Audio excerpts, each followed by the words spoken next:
binibiro ko nga yung mga mayayaman kong kaibigan, yung mga malalaking taipan.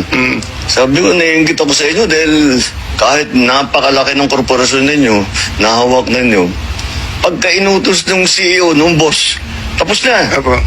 Pagka ako nag-utos, marami pa akong kukumbinsi. Sabi, dito sa gobyerno, pagka meron ka naisip na bagong initiative, bagong idea, siyempre ilalapit mo dun sa rank and file, di ba? Apo. Para ito, implementin nyo ito. Naku, ang sagot na laging bumabalik. Ay sir, hindi pwede yan.